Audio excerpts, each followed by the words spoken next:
Thank you for taking the time to watch this episode of Life Support. If you enjoy the content, we would ask that you like it, hit subscribe, and share it with your friends. I am so glad to have you on Life Support. Thank you for listening. And what we do on this program is we talk about difficult subjects because we live in a fallen world, and there is suffering, there is pain, there is trauma, there is sin. But you know what? Jesus is always active, and he shows up in the most unlikely of places. We love telling those stories. We love talking to the body of Christ about how we can react to these different types of sin and other behavior that has come into our world. And that's what we're going to do today with Diane Schnickels, who is the founder and executive director of Living Waters of Hope Ministries. And thanks so much for being here again, Diane. It's great to see you. Well, my pleasure, Paul. Thank you for having me. You have an amazing organization that is really an oasis for many abused women. But hey, many of our listeners have gone to church their whole lives. And you look around and you think, wow, those people really have it together. And in fact, so much so that it's easy to walk out of church and feel shameful that you don't have that kind of marriage, or your kids aren't like those other kids. But there's a lot going on behind the scenes, isn't there? Absolutely. I remember one gal telling me, she said, Diane, my husband was on the worship team. We're the perfect family of four sitting on that front row, but my husband was very abusive. Wow. Mm-hmm. So how many women in the Christian community are currently going through this? Mm-hmm. Well, the stats are 1 in 4 Christian women have been in or will or are in an unhealthy, abusive relationship by predominantly their Christian husbands, which is very disconcerting. Yeah, that's incredibly disconcerting because something's way off there. Mm-hmm. And I think that the thing that we talked about last time that was most terrifying is that when these women go to the church for help, mm-hmm. there's not a lot of help there to be found. So why is it so difficult for a woman to be heard in the Christian community? Mm-hmm. I just think it's a lack of education, Paul. People, where do we learn about domestic abuse unless we're very intentional? I mean, I never learned about it growing up. So that I think there's just an idea. It's just really marriage conflict because they don't know what to do with the information. And a lot of people don't even know what to say, and often they just, really say the wrong things. Yeah, so, and they go to their pastors normally first. And I know you do a pastors conference, so you're concerned about this as well. Mm-hmm. Can you give pastors some guidelines as to maybe how do you handle a woman that might come to your office or pull you aside on Sunday morning, or even a friend that pulls you aside and says, hey, listen, I'm concerned of Margaret over there. What should a pastor do in those situations? Mm-hmm. Well, if a woman comes forward, first off, believe her. It takes a lot of courage to share the secret because they're living with this dark secret sometimes for 10, 20, 30 years. Wow. Before they come forward. Yeah. I mean, we have gals who've been in marriages for 40 years, and often they don't even realize it's even abuse. So a woman might come forward and she might not even realize that it's abuse. She just knows something is wrong and she's not being treated right in her marriage. He should believe her and just help her kind of discover through like a little self-discovery again, because not all women understand. There is a tool called the power and control wheel, and he can say, can you look at this wheel? It's all the behaviors, controlling behavior. Can you look at this and maybe circle the experiences you've had in your relationship, and that'll help not only him understand, but for her to say, oh my goodness, look at that. But I'll tell you, and I've heard this from our gals, if they look at that same wheel of behavioral tactics, 3 months later, they'll circle actually more. At the beginning, it's so normal. You don't, it's hard to tell what's really abuse and what's just kind of normal marriage conflict, even for the woman. So believe her, listen, Pastor wants to assess the danger level. Is she safe in her home? Is she emotionally safe? Is she physically safe? Has he threatened her? Is there a gun in the house? And we'd like to think that our Christian men would not be violent, but some are. Most are more that emotional, verbal kind of abuse, but there are some that are physical with their wives. So to determine that danger level, so they would know, well, do we need to find a safe house for her, or what? Um, so listen, assess, know what your resources are. Does she just need an advocate, like a county advocate? Every county has a women's kind of help agency. Maybe if she needs a safe place, maybe she needs to go there and talk about, is there housing? If she needs a restraining order, often those agencies can help her do that. Maybe she just needs someone to talk to. Is there someone in your church that's maybe part of a care team that's knowledgeable, or maybe another survivor who is years in her healing journey that she can talk to, or have them even call someone, here at Living Waters of Hope. The next step is, all right, so now we have this knowledge. Do you want me to approach your husband? So they have to decide, is she ready for that? Because once the secret is out, once a husband knows she has told someone, it can get really bad at home. Worst case scenario, I've heard of women being physically assaulted because they told the pastor. Other situations, they'll meet with the pastor and the husband's really compliant, and they'll walk out and the wife will say, well, what do you think about what he said? Oh, I'm not going to do any of that. But of course, he's presenting himself like this caring, loving husband. But that's a big thing. When are you going to tell, when and how that's going to take place, that she is in a safe place, because you just don't know, do they want to do it together? Because it's good for the pastor to see them together and kind of hear what the husband has to say, and watch the body language and hear what his responses are. Is he blaming her, or is he really taking responsibility? And just to assess, is he willing to get the help he needs? Is he willing to go to counseling? Is he willing to go to a class for men who have controlling tendencies? And there are classes out there, because it's not an anger management issue. It's not, he can manage his anger. He can do that at work with his other relationships, but he uses it as a tool of control in his home. So it's not anger issue. It is his belief system, where he believes that his wife is inferior to him, and he has to make her feel that way to feel good about himself. Because Paul, almost across the board, men who are controlling have come out of abusive homes, almost across the board. And so they have to really deal with their own pain from their life experiences. And most men are really not willing to do that. And I like how you said earlier that many men, and I've seen this, I've heard them say, I have no idea how to change, because they never learn that skill set. They don't even know how to get in touch with their emotions, because they had to push their own emotions down in their own home growing up. So it's, how to protect the woman. Does the man want to get help? You never, ever want to recommend couples counseling, because you're putting the woman in an adverse situation. She can either hold on to hope, thinking, oh, we're doing couples counseling, but you really can't be fully honest, because she's going to hear about it when she gets home. Yeah. Well, the other thing I would add to that too, Diane, and the first thing that really stuck out to me is make sure the woman gives you permission and make sure she's safe. But I would also throw in there, don't do this by yourself. If you're a pastor, find maybe a person that the man would respect and listen to. Maybe you have a board member you can bring with you. But I would say 2 or 3 guys. Don't do it yourself. He can manipulate her. He can manipulate you.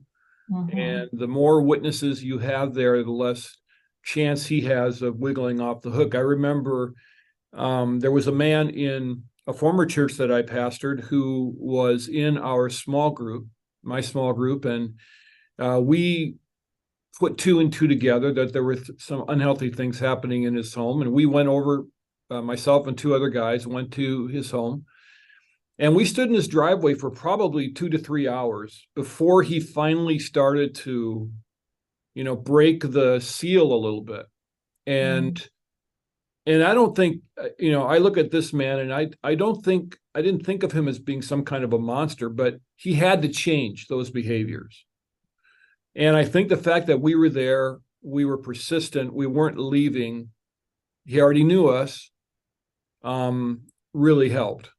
And so please don't try to do all this on your own if you're a pastor. There's too much at stake, and there may be danger there for you.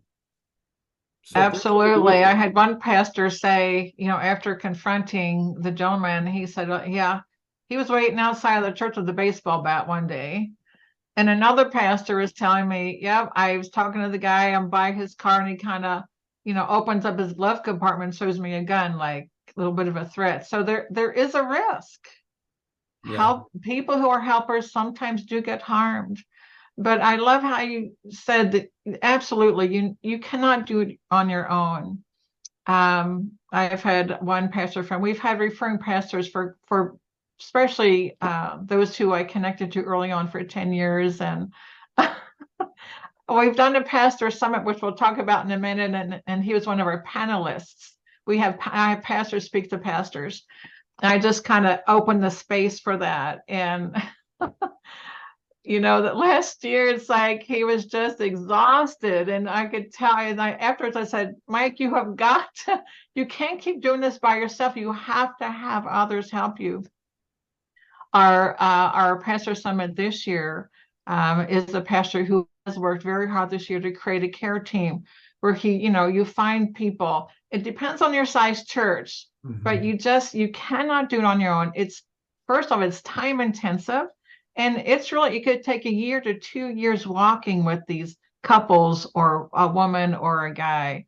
Sometimes it's pretty short with the men because they may not want anything to do with getting help, but definitely there's so many resources.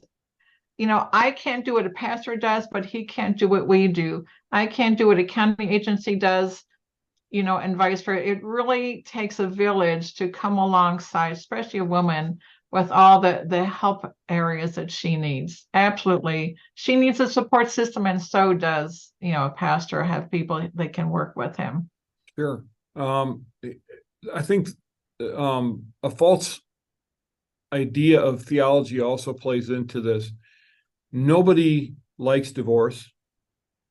We read the Bible. We know that God is for marriage. But, I can think of several times when I have gotten a woman into a position where she's safe and never once talked about divorce, because that's not the issue at the moment. The issue of the moment is, okay, we got to make sure that you and your kids are okay. After we get you settled and get you in a place where you feel like you can breathe, and sometimes it takes 2 or 3 weeks before they can even sort of grasp the situation, then I start to think, okay, now how can we start to move in and try to repair this marriage?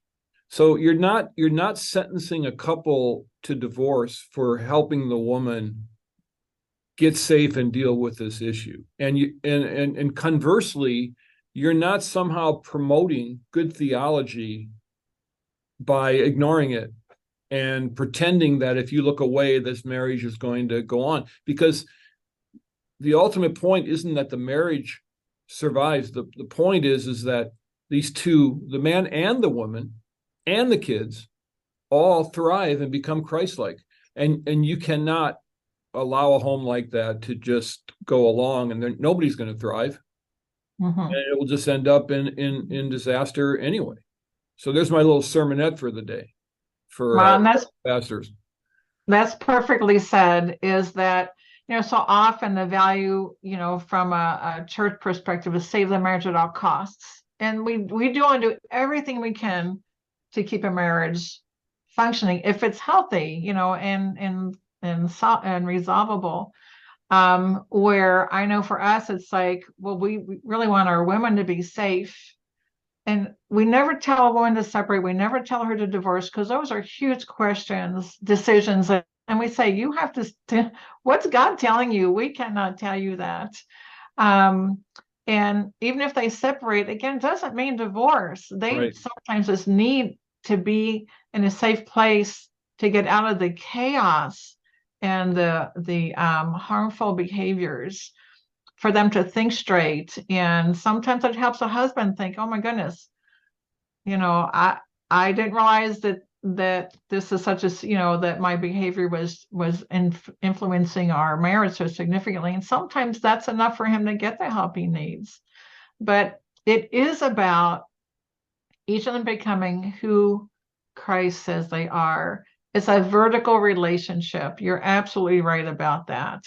And sometimes if divorce happens, it's because the woman has no other choice, Mm-hmm. to either live in an unsafe environment with a man who's harmful, or if she separates. And often our gals, they'll wait a year waiting for the husbands to make the changes that they're hoping they'd make. And just end up, well, what am I going to do? He's not changing. There's no way I can go back to that.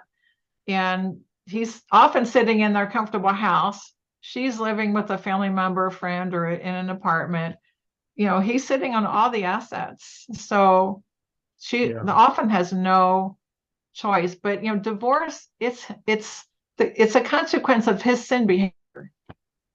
Yeah. She's not done anything wrong. She's just trying to know what the next step is for her, and just Right. Well, surviving I and think thriving. by that time I will have referred that situation out to, to counselors that Yeah. really know how to Mhm. navigate those waters, because I don't feel I mean, I can do the initial steps. I Mhm.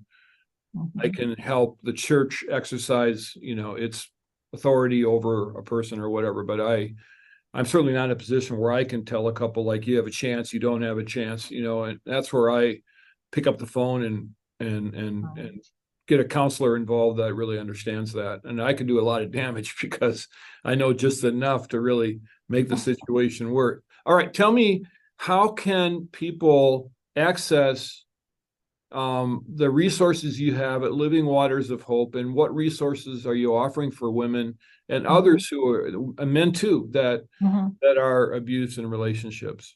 Mhm. Okay, so for women, the main thing we offer is our Oasis Bible study classes, online classes. There is a fee, but we offer scholarships because women, often if they're separated, they're living in poverty, basically. So we always have scholarships for gals who would like to attend. Just our website has a lot of information. What are the warning signs? We have the parent control wheel up. We have the cycle of abuse explained. We have a quiz. What is a healthy relationship? So our website has a lot of information on it.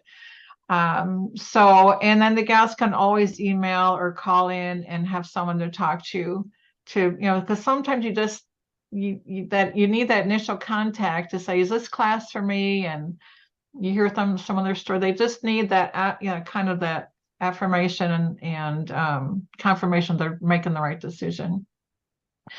For support people, like our mission is to restore hope and dignity to victims and survivors of domestic abuse and equip others to do the same. So the others are everyone who is a support person, whether you're a faith leader or not. So on our website, we have a 4-part video series that I recommend everyone take, because it will tell you what domestic abuse is. It will tell you the different types. It's going to tell you how to listen well when a woman is talking to you, because she may never use the word abuse. What can you listen to? What are the key terms to listen to be able to discern, is it abuse or not? What to say, what not to say. And resources are in there. We have a woman's story with each of the 4 30-minute videos. So that's just across the board, faith leader, whoever, that you'll just, that 2 hours, you will feel more confident, and you'll be a safer support person if a woman comes to you, because you never know. We had a murder suicide in a little town. I live in a town of about 15,000. We had a murder suicide here a year ago. And that's not the only one we've had in our surrounding towns. Like, it's all around us, whether it's in our churches or outside. You never know when someone's going to come to you and disclose. We also have, you asked the question previously, well, what are the obstacles? We have a 45-minute video on why it's so hard for a woman to leave an unhealthy relationship. Because, right, the question is, well, why didn't you leave? Or, why are you staying? Simple questions, but a very complicated answer. We offer our Pastor Summit for pastors and ministry teams every fall, where we have our pastors as panelists, with those who are more experienced as panelists teaching others. And there's an intentional time of Q&A. So like leader to leader, you can be asking questions that are kind of hard to ask anywhere else sometimes. We do training. I do virtual training. I've met with elder boards virtually. I've gone to churches locally. We do training, whatever you need. And at Hope Giver Essential, if a church leadership team wants to go through that and they want to do a Zoom meeting with me afterwards for any questions, I'm happy to do that. In November this year, we are having we call it our Hope Giver Essential Challenge, where people, have a week to do those videos. And then I meet with them that Saturday to say, okay, what did you think? What questions do you have? To kind of do a guided, a little bit more information there. So our website, we have an email that we send out tips for, it's more for support people, but our survivors are encouraged when they read it. We send out stories about how God's worked, stories of hope. We have those all around us, stories of hope with the gals that really, get the help and hope that they need. And and they turn around, they're helping us with our training. They're becoming facilitators. Like, we don't just help support them. We want them to gain and learn, and they speak for us. It's just a beautiful, beautiful full circle. So our get educated through our website, get the emails, take the Hope Giver Essential class, call and say, hey, can you train us? Can you speak for our women's group? I've done that locally. And then for women to go ahead and join us for our classes. We'd love to have you join us. If you feel like you're walking on eggshells, you're a little fearful in your home, you can't resolve conflict. He's always blaming you for everything. Maybe your finances are restricted, but he's spending money on whatever he wants. They're on and on different ways that a woman is, being manipulated and controlled. Please don't suffer alone. Please reach out, at least talk to us. Too many women are just so afraid to reach out and really say what's happening. But we've been working with women for 10 years, and we would love to walk with you. If you're listening to this today, we'd love to walk with you. And give me that website address one more time, Diane. livingwatersofhope.org. Well, you're doing great work, and I very much appreciate you stopping by and helping us learn more about this really important issue. Thank you so much.